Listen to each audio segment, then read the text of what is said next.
Good morning, everybody. Welcome into the stream. Welcome in on this 25th day of June, 2024. Welcome in, everybody.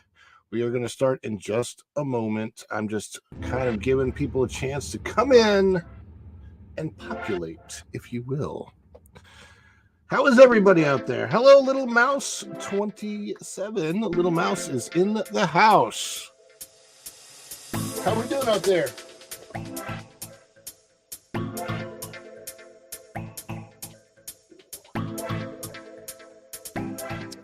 I am drinking my morning beverage, which is not coffee. As you all know. I'm going to run to other rooms and check on some things before we actually start a stream.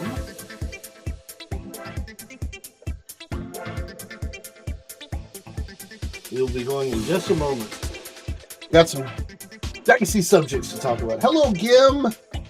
How are you? Hopefully everything is well in your world. Yeah, we're going to be talking about how the Star Wars director has dissed all the fans. Oh my gosh. We're going to talk about the new Superman suit that we've seen. It was posted online yesterday. We're going to talk about Tiana's Bayou adventure under the ride. It probably never should have been, at least not in the way that it is, for sure. So we've got some fun dishy dicey subjects coming up. We'll be going in just a moment, guys.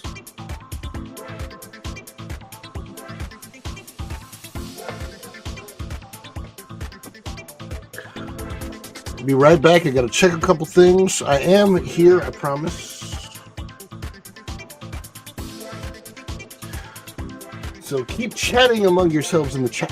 Let's go there.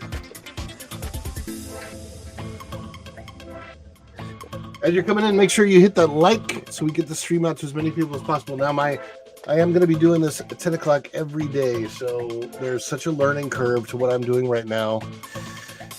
Whew. And yeah, there's a lot of times when I post or look and I'm like, boy, the process of learning this and figuring it out, it takes some time for sure.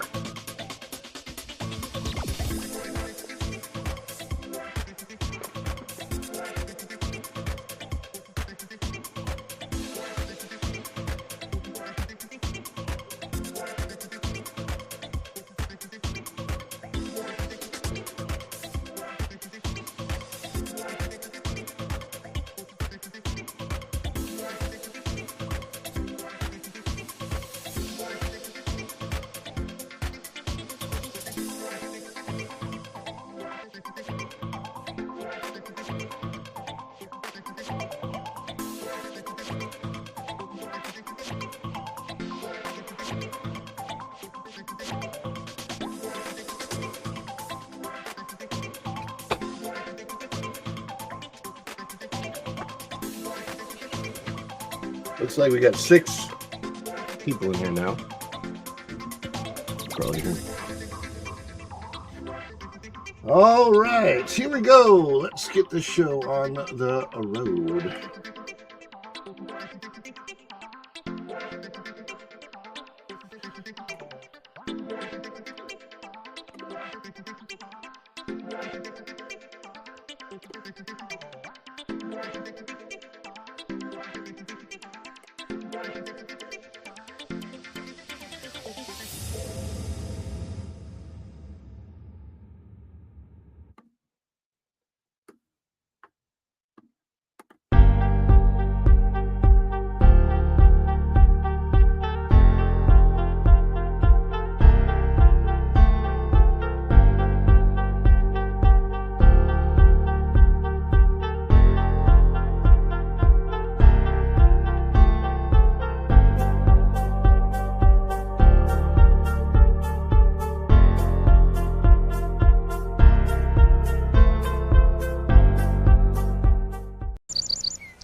Cool.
Welcome back, Fun Fam. And if you're brand new to the channel, welcome in to follow the Bradley's Fun. My name is Ron E. Bradley, and this is the Daily Dish Daily Dish with Ron E. Bradley. That's me, by the way, which I already introduced myself, so that should be good. How's everybody out there in the world of the YouTubes? It looks like we have 9 people watching. I am in the process of caffeinating for my day. I don't have coffee. I got my Captain America cup.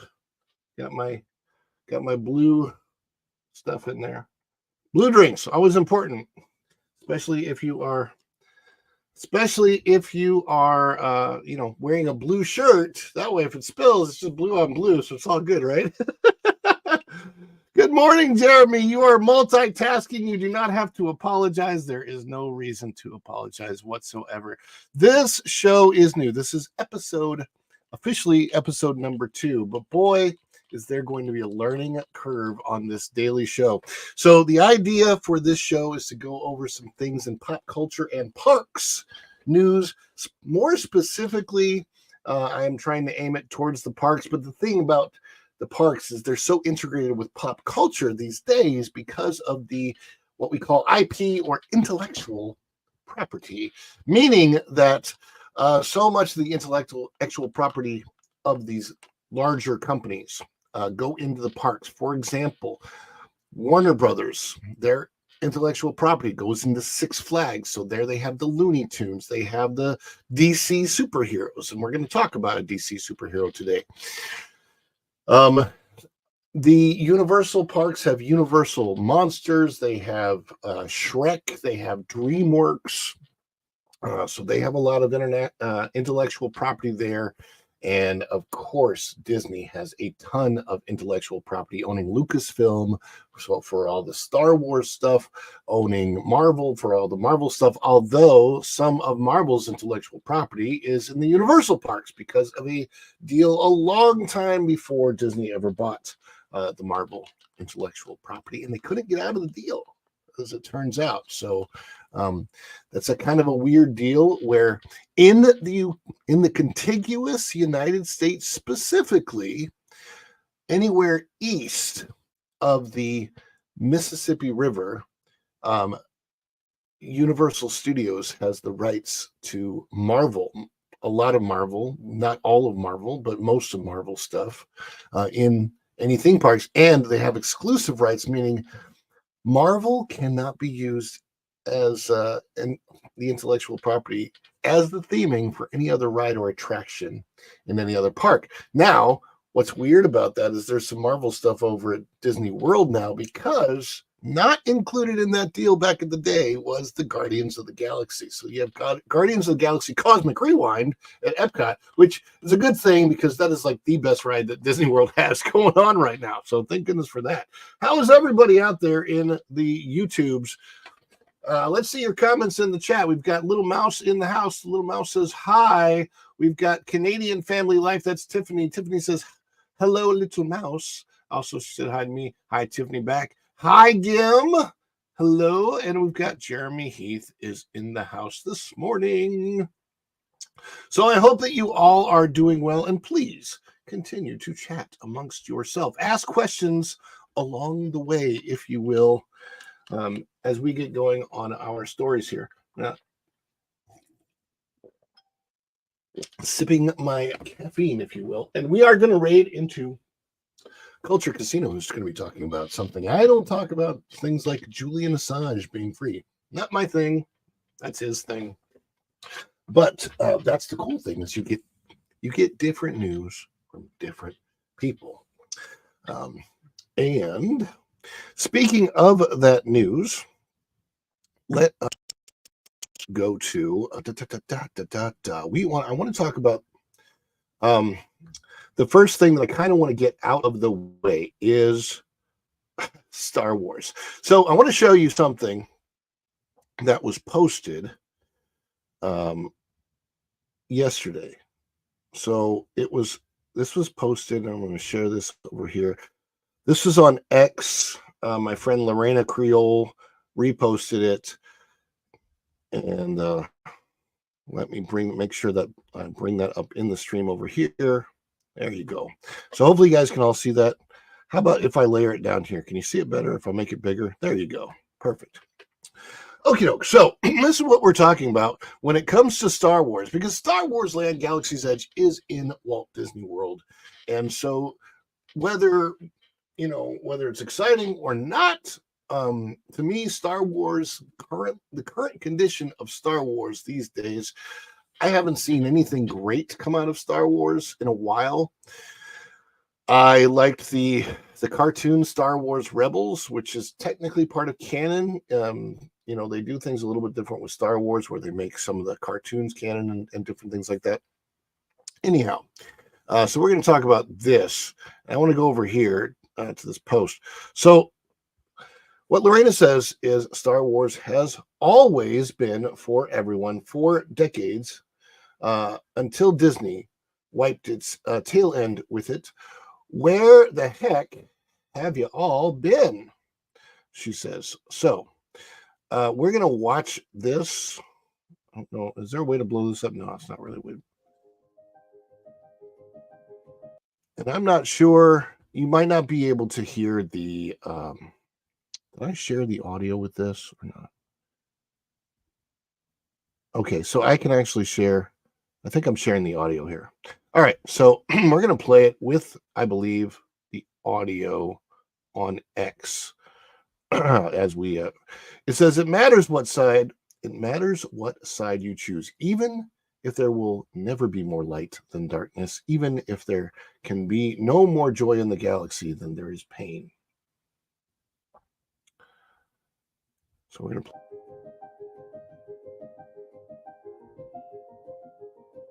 For every action we take, For every word we speak, for every life we touch, it matters. Qui-Gon Jinn, Master and Apprentice, by Claudia Gray.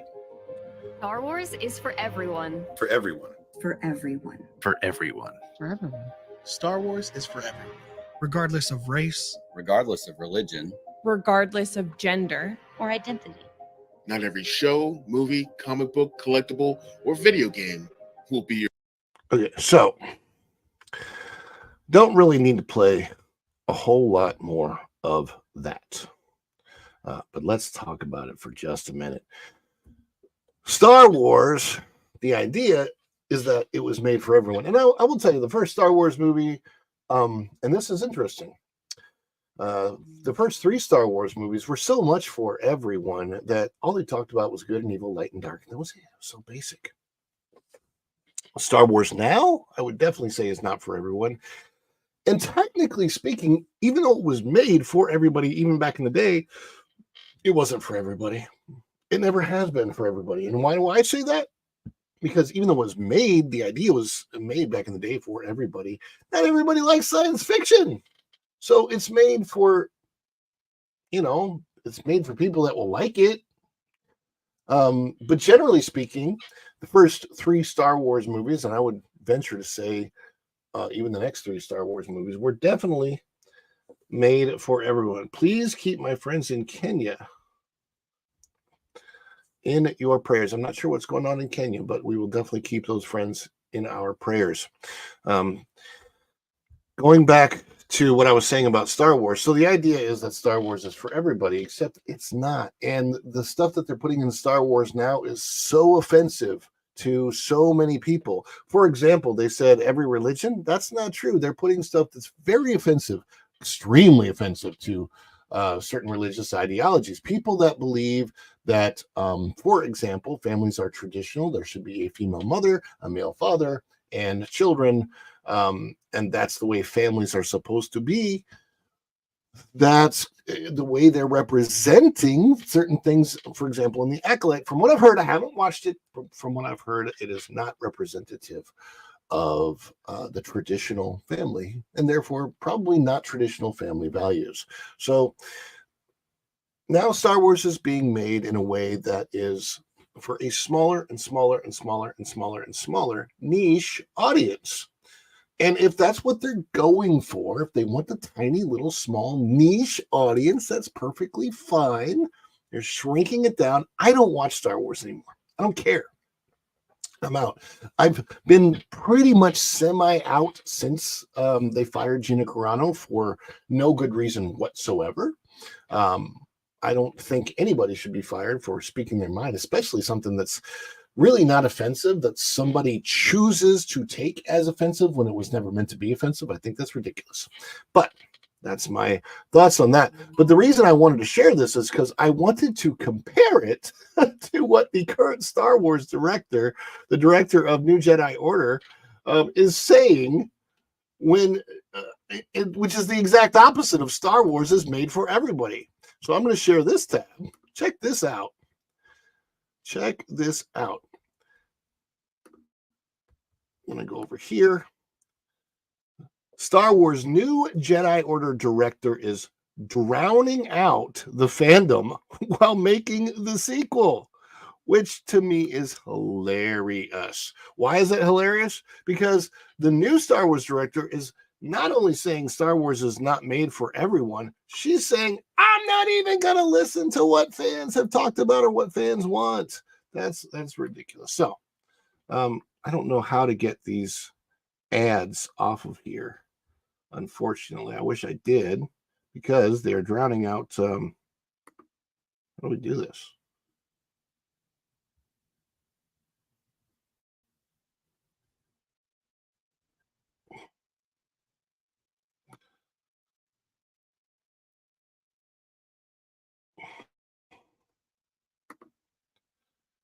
All right, so how do I get this ad off of here? Does anybody know in the chat how to get this big old giant ad off of my screen so I can actually read the article? I just, that's so weird. Unfortunately, I don't know how to get that off. Let me see what's happening to the, yeah. Unfortunately, the ad is covering up most of what I want to share. If I go this way, at least I can maybe see it down there. But I have no clue how to get that ad off. And there's no X for this ad thing here. Is there a way to, no. How about over here?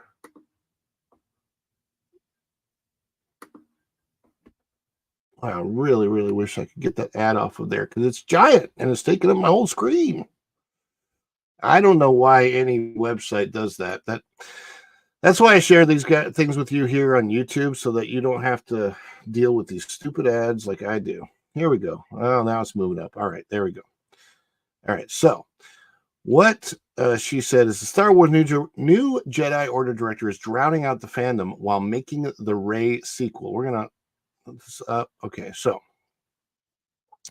and we're going to read a little bit of this article. Filmmaker Sharmeen Obaid-Chinoy, I apologize if I butchered that name, plans to drown out the quote unquote, and I'm saying quotes, it's not even written in quotes, it should be, but drown out the toxic side of the Star Wars fandom and the fandom, but it also said, and the fandom in general, while working on her upcoming Rey movie.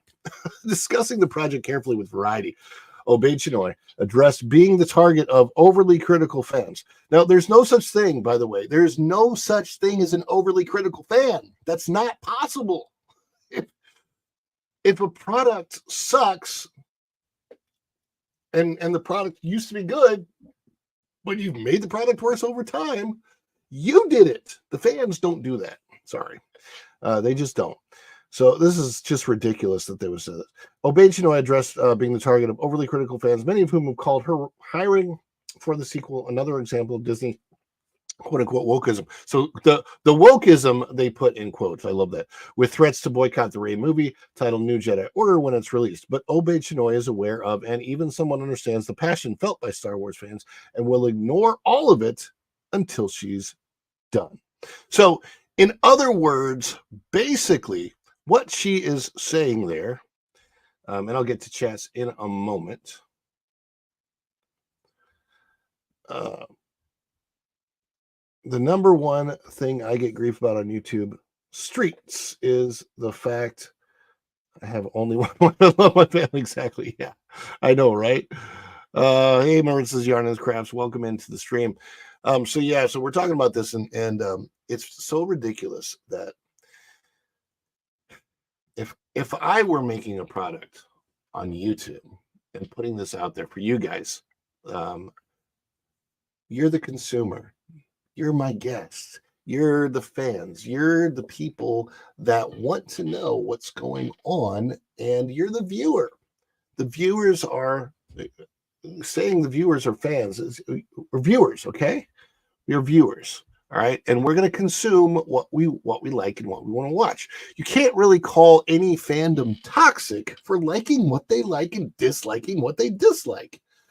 There's a lot of fans that have left Star Wars because the content is sometimes just plain boring lately. Sometimes it's absolutely offensive to anybody with normal or traditional values. And I'm sorry, but the truth is there are certain things that are going on in the world that people want normalized and will never normalize them because they're not normal, okay? Normal is what it is for a reason, okay? If you want to be accepted, you have to say, I want to be accepted for my not normalness, right? So if I'm unusual and I'm crazy or whatever, I'm fun, I won't say normalize this. I'll say, hey, this is who I am and accept me for who I am. And that's cool. That's perfectly fine.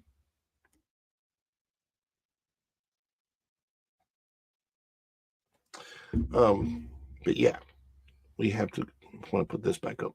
All right,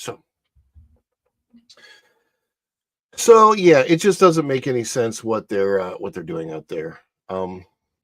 So I just want to talk about that with Star Wars because it's really weird that on the one hand, saying it's for everybody, putting out a tweet, a post that is for everybody, and then on the other hand, saying not only is it not for everybody, I'm drowning everybody out, and I'm just going to do this my way. I just think that's the wrong approach for anybody who is creating something, especially with a fan base that already exists. You know what that fan base loves, you know what that fan base wants, and why give them something that is the exact opposite? This is not subverting expectations, but it's actually spitting in the face of the people you're supposed to be serving. You have to realize that these people don't realize, and this is the biggest problem, is that they exist to serve us, just like I exist to serve you. And that's what I'm trying to do my best at. Hey, what's up, Wayne? Hello, Ron and chat, Fairbrook Studio. So yeah, I exist to serve you guys. That's what my whole purpose is, to serve you. It's not just to do what I want to do, but to give you guys the content that you want in this niche of, theme parks and travel, and the part of it that I don't necessarily like to cover, but kind of have to because it's part of it, and that's the pop culture part. So here it is. It is what it is. So it's great. Thank you for sharing those out, Wayne. Appreciate that. Anyhow, and by the way, those of you people that are coming in right now, if you could hit that like button, we appreciate that. We are going to move on to our next story, and I'm going to see if I can find some of these here. And that is the Superman suit that was revealed yesterday. James, let me see here. Let's see if I can find some images that were revealed. Okay. We'll go with this one. All right. So we've got some set photos here. And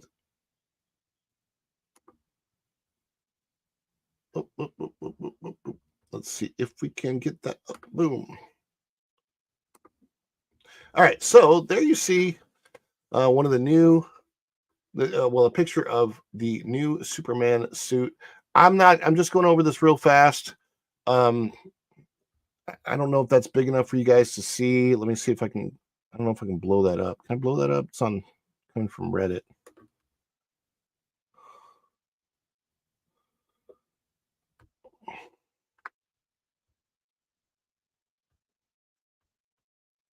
There you go.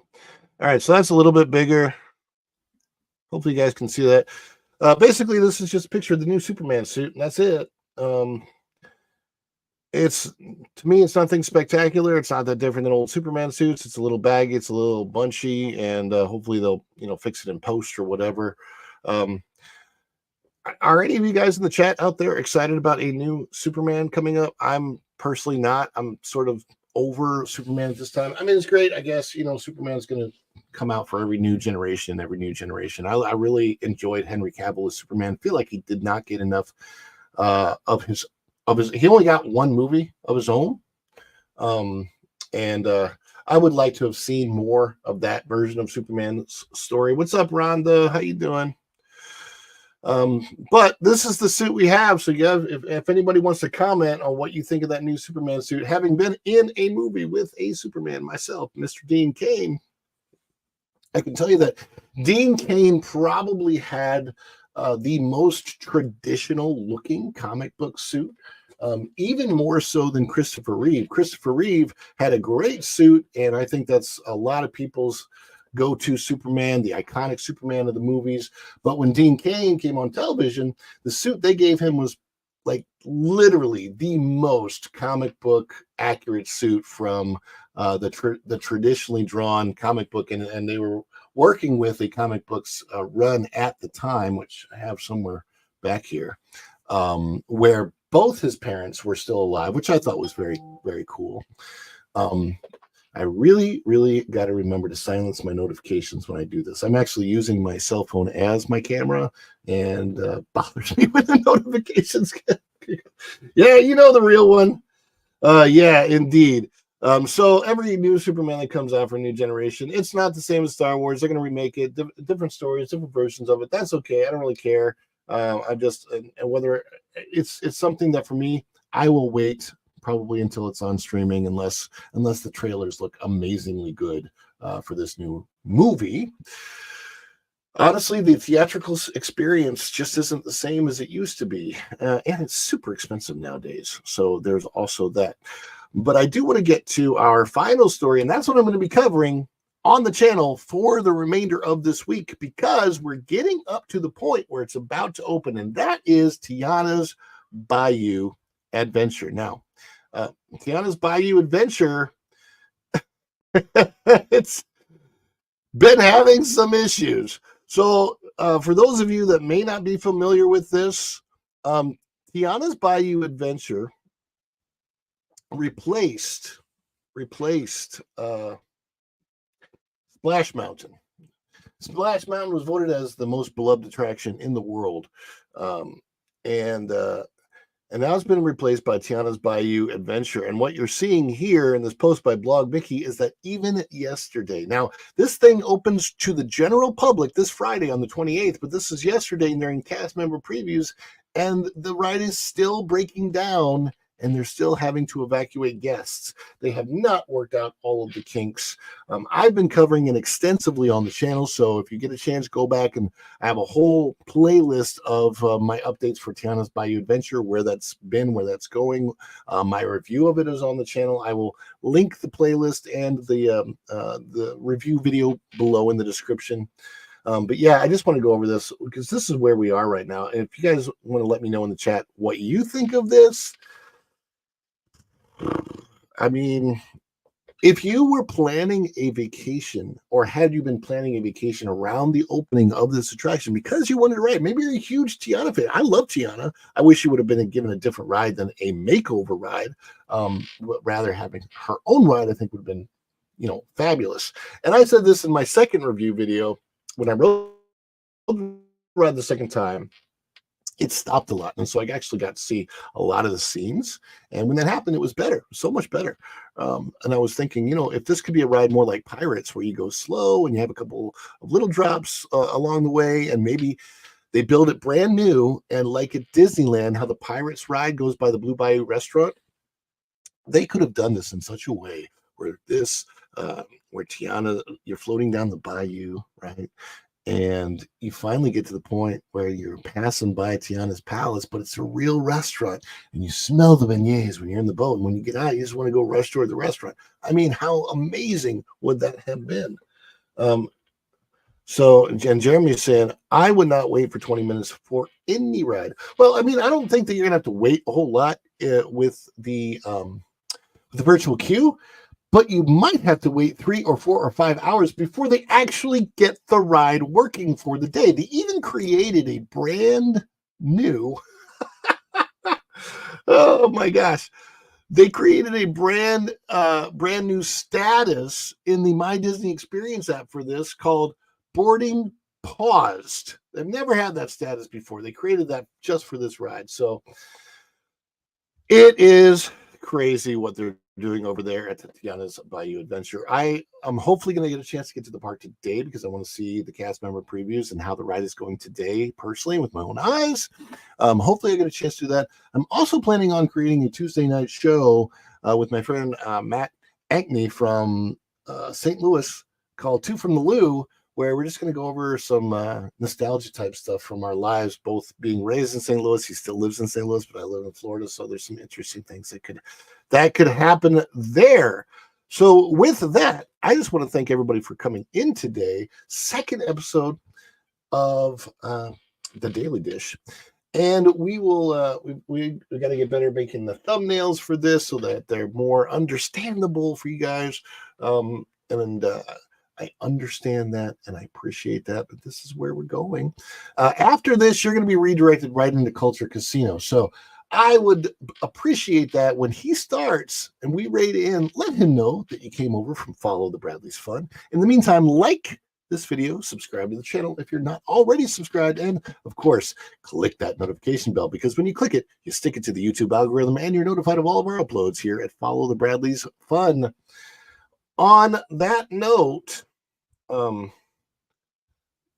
know what? I always seem to forget to run this banner.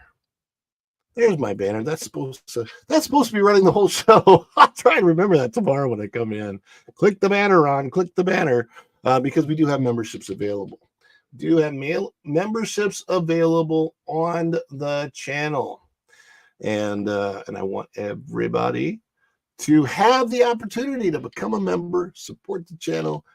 We're going to be doing some great things here as we go forward. And I appreciate everybody coming in today.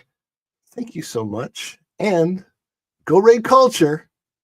And until next time, we'll see you real soon. Wait. We do have one last comment. I got to check one last comment over here.